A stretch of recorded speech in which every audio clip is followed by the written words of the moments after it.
Good evening, dear televiewers. You are watching DBS Television and this is the 7 p.m. newscast. We open the news with our headlines. Commercial motorbike riders in the city of Douala have come out this day expressing their anger over what they call the brutal attack of the city council authorities towards them as they demand for official documents. And in the state of COVID-19 in Cameroon, it is becoming a more disturbing and alarming issue as the days go by, a situation to which the government is calling on all citizens to be strict about the respect of COVID-19 barrier measures. The most recent call comes from the Minister of Communication. These are the top stories for tonight. Stay with us and get the details in a few seconds.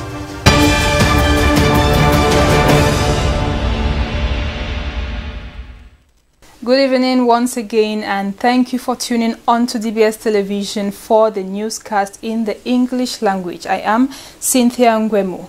We open the news on a sad note with this piece of information that just got to us, wherein a road accident has occurred in the Logbaba neighborhood of the city of Douala, leading to the death of 2 people and leaving other people who are severely wounded and rushed to the hospital.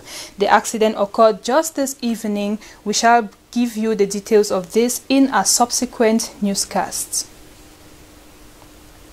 Still in the city of Douala, as we told you on our headlines, commercial motorbike riders have shown their challenge to the city authorities' approach towards them as they demand for official documents, which is in line with the new measures to regularize the sector of activity in the city of Douala.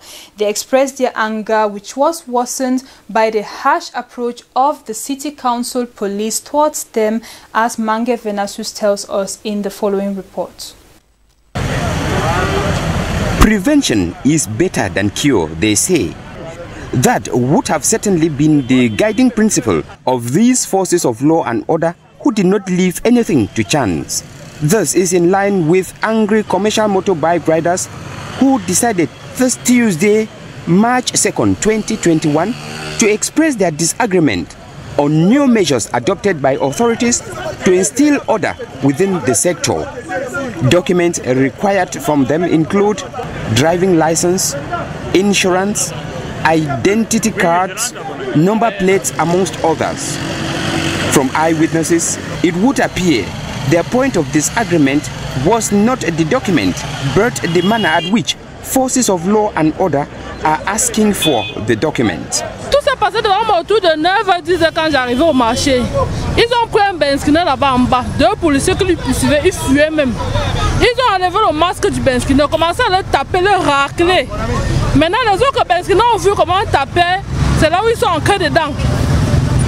Ça, c'est devenu la guerre comme c'est devenu là. And so these men in orange light reflector jackets need to be polite, if not, respect professional norms in the discharge of their duty for peace to reign at least in the city of Douala. Cameroon has recorded more than 1,000 coronavirus cases within the space of 2 weeks in this year 2021. This situation is an alarming one, and the government has called for the responsibility of citizens in order to prevent the importation of the virus, which now has new variants in the world and Africa. Let's now listen to the Minister of Communication, René Emmanuel Sadi, who spoke to the press this Monday. The excerpt is selected by Ate Bonaventure in Yaoundé. As of 25 February 2021, Cameroon officially has recorded 35,714 confirmed cases of COVID-19, 32,594 recovered, 551 deaths, 2,672 active cases, including 228 under treatment in the care units, and 53 compatriots under breathing assistance. The analysis of these figures indicates that Cameroon has moved from 25,738 positive cases on 23 December 2020 to 25,714 confirmed cases of COVID-19 on 25 February 2021, hence an increase of 9,976 new positive cases in our country within 2 months and 2 days. An assessment of the situation in recent times reveals a resurgence of the pandemic and therefore an expansion of the contamination throughout the national territory. If we go by what most observers and analysts of the national public arena say, this state of affairs is essentially linked to a general laxity, which the government of the Republic has, moreover, repeatedly decried for some time, and which has resulted in the majority of our compatriots failing to observe the main barrier measures enacted by the World Health Organization and the government, namely compulsory and systematic wearing of masks in public places, observance of physical distancing, regular hand washing with clean flowing water and soap or hydroalcoholic gel. Women's Day preparatory activities have been launched in the Adamawa region of the country, this with a sporting activity organized at the esplanade of the governor's office. Though few in number due to COVID-19 restraints, women of the region from all walks of life gathered for the launching of the commemorative activities that also involve seminars and workshops.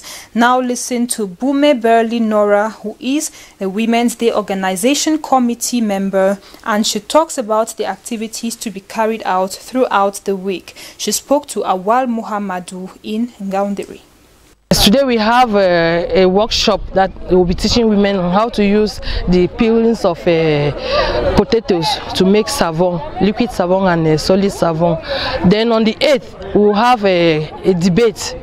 We have invited women to talk on the theme of our year.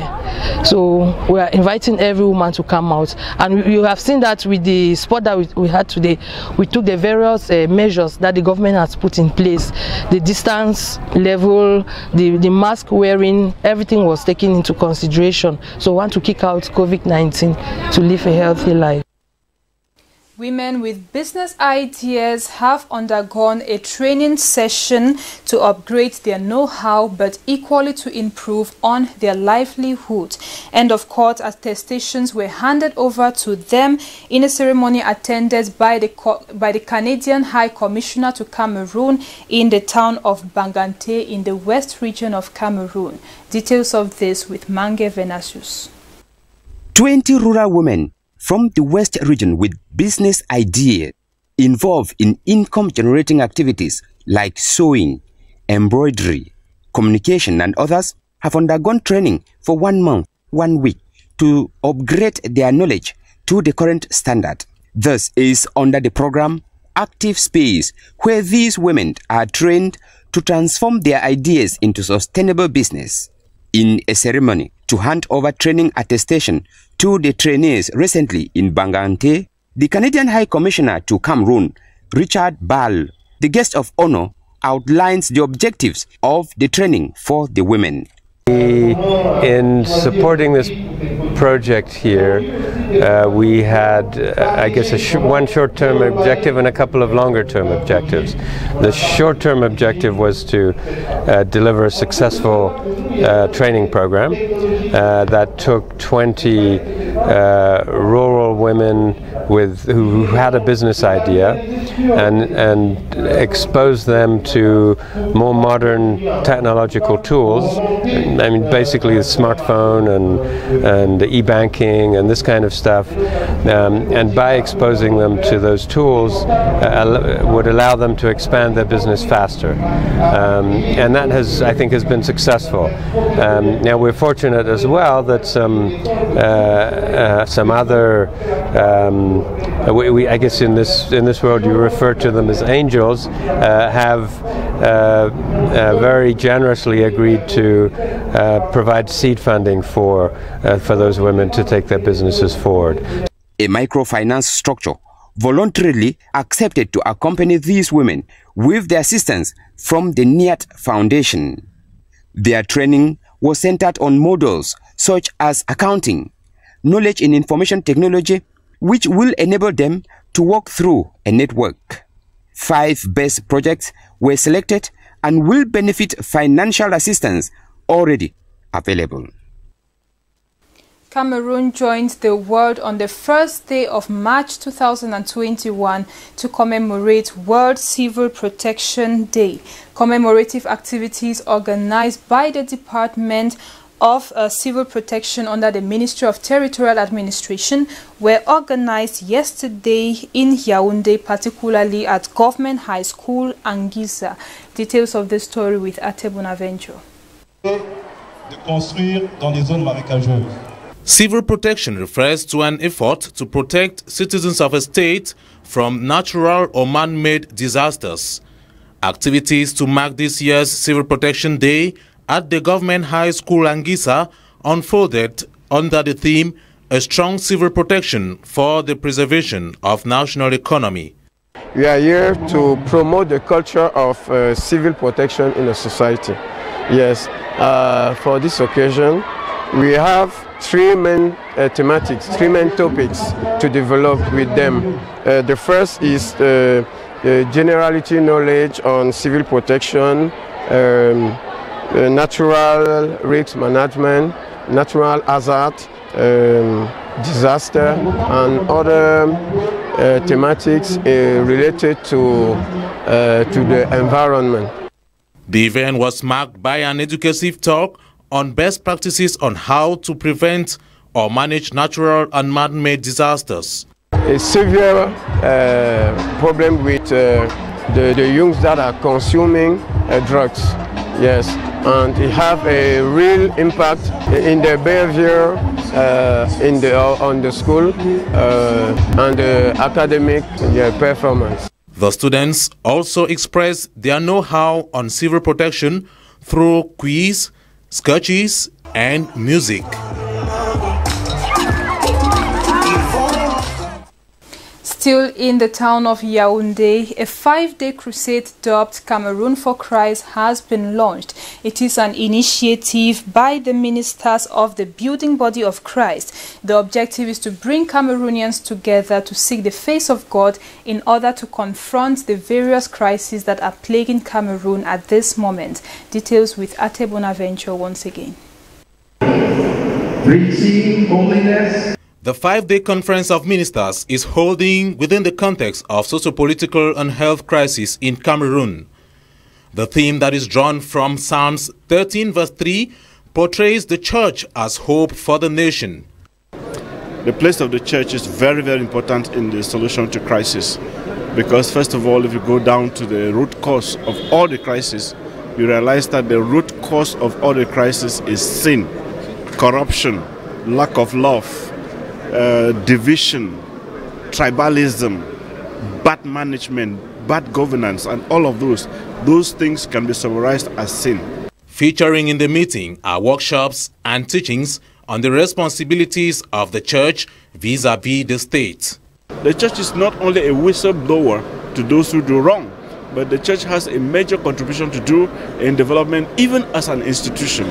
And if that kind of partnership could be seen, so that we don't just see our nation as a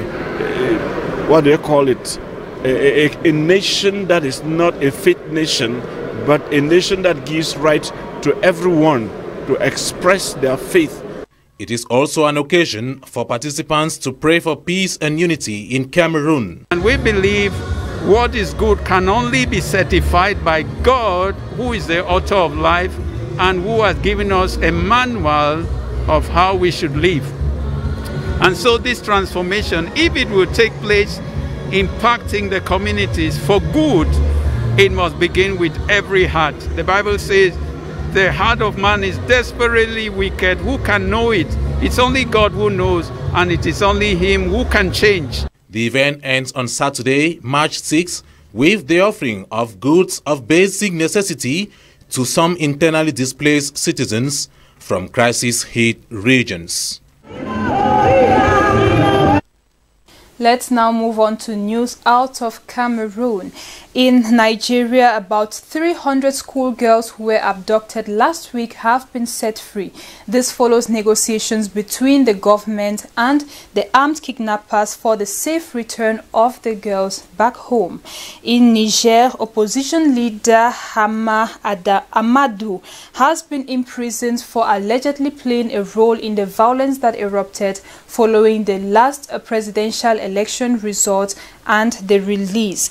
And Zimbabwean Vice President Kembo Mohadi has resigned from his post following allegations of him being involved in some sexual misconduct alongside other women who were said to be under his influence. These stories are in the Africa Roundup page with Rogeatu Buba, who is our intern. In Nigeria, hundreds of school girls abducted last week in the northwestern Zamfara state have been released by gunmen. The Zamfara state governor announced that 279 girls were freed as President Muhammadu Buhari expressed overwhelming joy over the news. Authorities in Zamfara state said the group's release was secured through negotiations between government officials and abductors. The government said the students were being taken to a health facility for medical examination. Nigeria has seen several such attacks and kidnappings in recent years. The most notorious kidnapping was in April 2014 when 276 girls were abducted by the jihadist rebels of Boko Haram from the secondary school in Chibok in Borno State. Niger's opposition leader, Hama Amadou, has been imprisoned for his alleged role in the unrest that followed the results of the presidential election. This comes after he spent 3 days in police custody for questioning. According to the prosecutor services, Amadou faces many charges, including complicity in demonstrations and property damage after protests over the results of the presidential election that handed victory to Mohamed Bazoum over the opposition, Mohamed Usman. Amadou is also accused of regionalist propaganda, banned from contesting because of a conviction for baby trafficking, a charge he says was politically motivated. Amadou had once been considered the main opposition contender to run against Bazoum.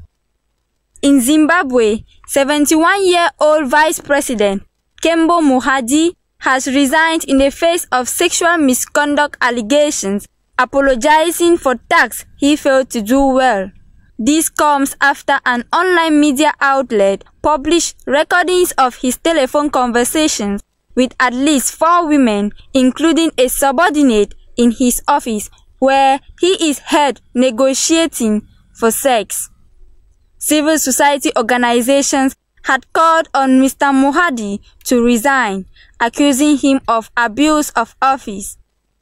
Mohadi says he has been going through a soul-searching pilgrimage and realized that he needed space to deal with his problems outside the government chair. He was appointed vice president 3 years ago after the coup that toppled longtime ruler Robert Mugabe. That brings us to the end of today's edition of the news on DBS Television with me, Cynthia Ngwemo. But don't go away, because Manga Venasus is up next with the press review in the English language, followed by Fatima Rich Ewane for the news in the French language. Until we meet tomorrow, have a blessed night on DBS TV.